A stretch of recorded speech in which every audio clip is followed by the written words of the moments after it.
అతీతంగా రాజ్యాన్ని కాపాడాలి అనుకునేవారు ఎవరైనా వచ్చి మా సహపంక్తి భోజనాల కార్యక్రమంలో పాల్గొనొచ్చు. లేదు ఆపత్కాలంలో వచ్చిన ప్రమాదంలో మాకు రాజ్య సంరక్షణ కన్నా వర్గ ప్రయోజనాలకే విలువెక్కువిచ్చేవారు ఈ భోజనాలలో పాల్గొనకపోవటం మీ ఇష్టం అని ప్రతాపరుద్ర మహారాజు బహిరంగంగా ఒక ప్రకటన చేశాడు.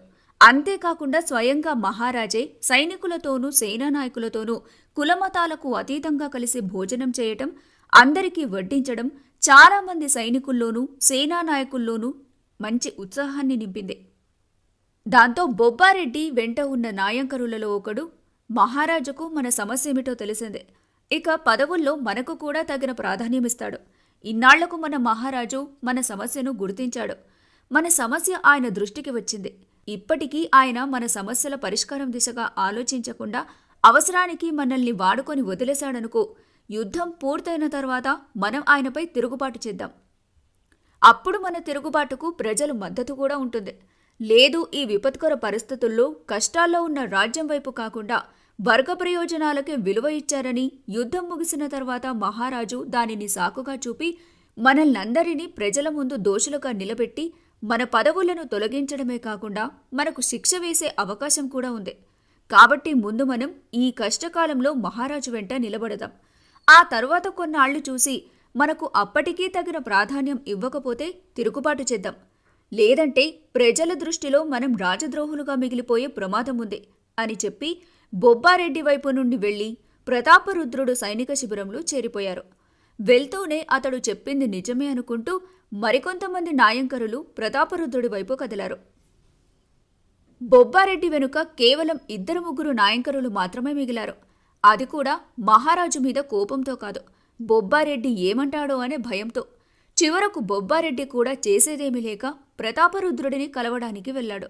ప్రతాపరుద్రుడు ఏమంటాడో అని సంశయిస్తూ వెళ్లిన బొబ్బారెడ్డికి ప్రతాపరుద్రుడు సాదరంగానే ఆహ్వానించాడు. అలా చీలికలు అనబోతున్న సైన్యాన్ని తన తెలివితేటలతో ఏకం చేసిన వెలమ గన్నమ నాయకుడు యుగంధరుడు అనే తన నామాన్ని సార్థకం చేసుకున్నాడు. ఓరుగల్లుకు ప్రతాపరుద్రుడి పూర్తి సైన్యం ఇంకా చేరుకోనేలేదు. దీనిని ఆసరాగా తీసుకొని మాలిక్ కాఫిర్ వేగంగా తన సైన్యాన్ని ముందుకు నడిపి కాకతీయుల పూర్వపు రాజధాని అయిన హనుమకొండ దుర్గాన్ని స్వాధీనం చేసుకున్నాడు. ఇక ఓరుకల్లు ముట్టడికి సిద్ధమయ్యాడు. ఆలస్యం చేయడం మంచిది కాదని అనుకొని ప్రతాపరుద్రుడు అప్పటికి తన దగ్గరకు చేరిన 48 మంది నాయంకరులు వారి సైన్యంతో మట్టికోట చుట్టూ గల 75 బురుజులకు రక్షణగా నిలిచి శత్రువుల ముట్టడిని ఎదుర్కొనేందుకు సిద్ధమయ్యాడు. తన సేనా నాయకులైన నాయంకరుల సామర్థ్యంపై ప్రతాపరుద్రుడికి అపారమైన నమ్మకం. అందుకే తురుష్కుల సైన్యం కన్నా తన దగ్గర తక్కువ సైన్యమున్నా యుద్ధానికి సిద్ధమయ్యాడు. అలా చలికాలం ముగుస్తున్న ఓ రోజున ఓరుగల్లు కోటను ఆక్రమించేందుకు తురుష్కులకు ముందుకు దూకడంతో కాకతీయుల సైన్యం వారితో యుద్ధం మొదలుపెట్టారు. రోజులు గడిచే కొద్దీ యుద్ధం తీవ్రమవుతూనే ఉంది. మట్టికోట చుట్టూ ఉన్న పెద్ద అగడ్తలను దాటి లోపలికి ప్రవేశించేందుకు మాలిక్ కాఫిర్ సైన్యం తీవ్రంగా ప్రయత్నిస్తోంది. కాని ప్రతాపరుద్రుడి సైన్యం వారి ఎత్తులు చిత్తు చేస్తూ వారిని చంపి అదే అగడ్తలో ఉన్న నీటి ముసళ్లకు వారిని ఆహారంగా పడేస్తున్నారు. రోజులు గడుస్తున్నాయి. అయినా ఓరుగల్లు కోటను ఆక్రమించేందుకు తురుష్కులకు చిన్న అవకాశం కూడా దొరకడం లేదు. దానికి తోడు ఒక్కోసారి సింగమ నాయకుడు, గొంకారెడ్డి, ప్రోలయ్య నాయకుడు మొదలైన సేనానాయకుల నాయకత్వంలో కాకతీయ సైనికులే కోట నుండి బయటకు వచ్చి మాలిక్ కాఫిర్ ఏర్పాటు చేసిన శిబిరాల మీద దాడులు చేస్తూ వారికి నిద్ర లేకుండా చేస్తున్నారు. ఇలా కాకతీయ సైనికుల దాడులు భరించలేక ఒకరోజు ఎలాగైనా సరే కోటను స్వాధీనం చేసుకోవాలని లోతైన అగడ్తలను మట్టితో పూడ్చేందుకు పూనుకున్నారు. కొన్ని రోజుల నిరంతరం శ్రమతో ఆ అగడ్తను ఒకచోట సైన్యం కోటగోడలను చేరుకునేలా పూడ్చివేయగలిగారు. అలా ఒకచోట ఏర్పడిన వారితో కొంతమంది తురుష్కులు మట్టికోట గోడ ఎక్కి మేము కోటను సాధించాం అనే సంతోషం ఆవిరవటానికి క్షణం పట్టలేదు.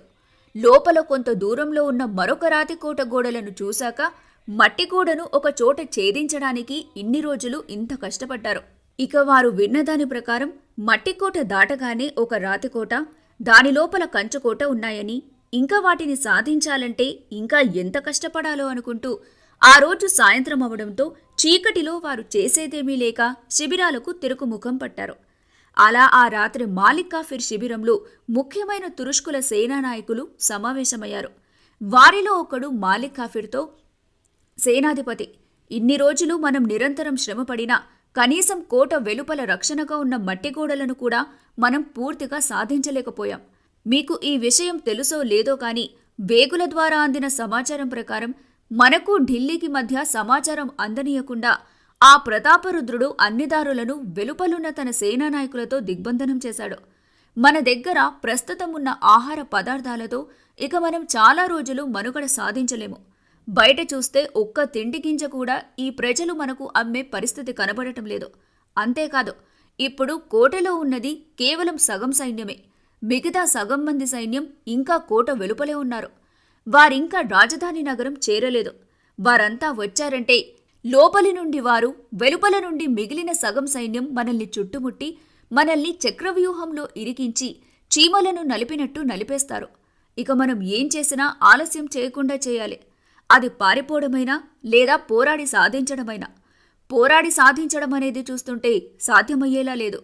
ఇక మిగిలింది అని చెప్పబోతుంటే, కాముష్, అల్లావుద్దీన్ సైన్యాధిపతైన ఈ మాలిక్ నయీబ్ కాఫిర్ను జయం తప్ప అపజయం ఎరుగని నన్ను వెన్నుచూపి పారిపోమ్మంటావా? ఎలాగైనా ఈ ఓరుగల్లు కోటను స్వాధీనం చేసుకోకుండా వదలను.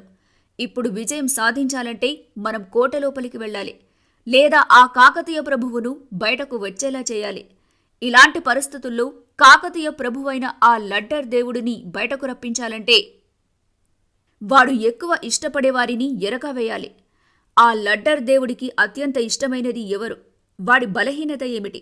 ఎవరిని చూపిస్తే ఆ లడ్డర్ దేవుడు బయటకు వస్తాడు అంటూ తీవ్రంగా ఆలోచించడం మొదలుపెట్టాడు ఆ మాలిక్ కాఫిర్. దాంతో పక్కనే ఉన్న మరొక సేనానాయకుడు, ఈ కాకతీయులకు అందరికన్నా ఇష్టమైనది ప్రజా సంక్షేమం, ప్రజల తరువాతే వారికి ఏదైనా అని అన్నాడు.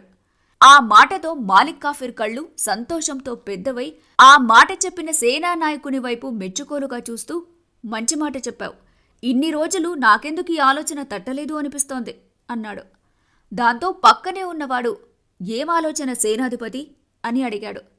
వారికి ఇష్టమైన ప్రజలకు సంతోషం లేకుండా చేస్తే అన్నాడు మాలిక్ కాఫిర్. అద్భుతమైన ఆలోచన సేనాధిపతి అని అక్కడున్న వారందరూ చప్పట్లు కొట్టారు. చప్పట్లు ఆగిన తర్వాత మాలిక్ కాఫిర్ తన దగ్గరున్న సేనానాయకులందరితో, రేపు ఉదయం ఈ నగరంలోనూ దీని చుట్టుపక్కల గ్రామాల ప్రజల సంతోషం అస్తమించిపోవాలి. ప్రతి ఇంటిని దోచుకోండి. కంటికి కనబడిన ప్రతి ఆడదాన్ని చెరబట్టండి.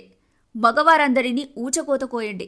గ్రామాలు గ్రామాలనే అగ్నికి ఆహుతి చేయండి అని చెప్పి ప్రశాంతంగా వెళ్లి పడుకున్నాడు. ఆ మరుసటి రోజు ఉదయం తెల్లారినా తురుష్కులు ఎవరూ కోటవైపు రాకుండా పోయేసరికి సింగమనాయకుడు ప్రోలయ్యనాయకుడి దగ్గరకు వచ్చి, ఏమి ప్రోలానీయుడు, ఈరోజు ఇంత పొద్దెక్కినా ఏ తురుష్కుడు కోటవైపు రాలేదు? కొంపదీసి కోటను గెలవలేమని హస్తనాపురం పారిపోయారా అని అడిగాడు. దానికి ప్రోలయ్యనాయకుడు, నేను అలా అనుకోవడం లేదు సింగమనీయుడు గారు. వారింకా ఏమైనా కుట్ర చేస్తున్నారేమో అని నా అనుమానం. వారి ప్రవర్తన చూస్తుంటే వారంతా త్వరగా మన ఏకశిలాపురాన్ని విడిచిపోరు అని నాకనిపిస్తోంది.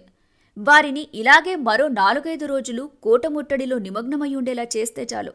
బయట ఉన్న మన సేనానాయకులకు నేను ఇప్పటికే మన రాజధాని నగరం నుండి వెళ్లే దారులన్నీ మూసివేసి స్వాధీనం చేసుకుని ఆ దారుల నుండి శత్రువులెవరూ బయటకు వెళ్లకుండా చేసి నగరంను బయట నుండి చుట్టుముట్టి కోట ముట్టడికి ప్రయత్నిస్తున్న ఆ తురుష్కుల మీద దాడి చేయమని చెప్పాను. ఒకవేళ వారు కోట ముట్టడి చాలించి తిరుగు ప్రయాణమైనా దారిలో మన వారి చేతికి చిక్కి శవాలుగా మారి కాని మన రాజ్యం సరిహద్దులు దాటలేరు. గతంలో మన చేతుల్లో దెబ్బతిన్న తురుష్కులు కోలుకోవడానికి 6-7 సమయం పట్టింది. అన్నీ నేను అనుకున్నట్టు జరిగితే ఈసారి మనం కొట్టే దెబ్బకు జీవితకాల గుణపాఠమవుతుంది. వారు మన మీద దాడి చేసినప్పుడు లేదా కోట దాటి మనం వారి మీద దాడి చేసినప్పుడు వారికి మనతో పోరాడటం తప్ప మరొక ఆలోచన లేకుండా ఇప్పటి వరకు చేశాం. ఇలాగే మరొక 2-3 రోజులు వారిని కోట ముట్టడిలో మునిగి ఉండి మరొక ఆలోచన లేకుండా చేయగలిగితే మనం వేసిన ఉచ్చులో చిక్కుకుని ఊపిరాడక వారందరూ అలాగే చేస్తారు. ఈ 4-5 రోజులు వారికి ఏదైనా కుట్ర చేయకుండా పోతే చాలు. ఆ తర్వాత అనుకున్నట్టుగాని విజయం మనదవుతుంది అని ప్రోలయనాయకుడు చెప్పగానే మౌనమునిలా ఏమీ తెలియని అమాయకుడిలా కనబడే ఈ ప్రోలయ నాయకుడు మిగతా సేనా నాయకులతో కలిసి శత్రువులను జయించేందుకు ఇంత రాజకీయం నడిపించాడా అనిపించింది ఆ సింగమ నాయకుడికి. ఈ వీడియో మీకు ఉపయోగకరంగా ఉందని భావిస్తున్నాను. మా కంటెంట్ను ఇష్టపడితే దయచేసి ఈ వీడియోను లైక్ చేయండి, షేర్ చేయండి మరియు మా ఛానల్ను సబ్స్క్రైబ్ చేయడం ద్వారా మాకు మద్దతు ఇవ్వండి. మీ ప్రోత్సాహం మాకు ఎంతో స్ఫూర్తినిస్తుంది.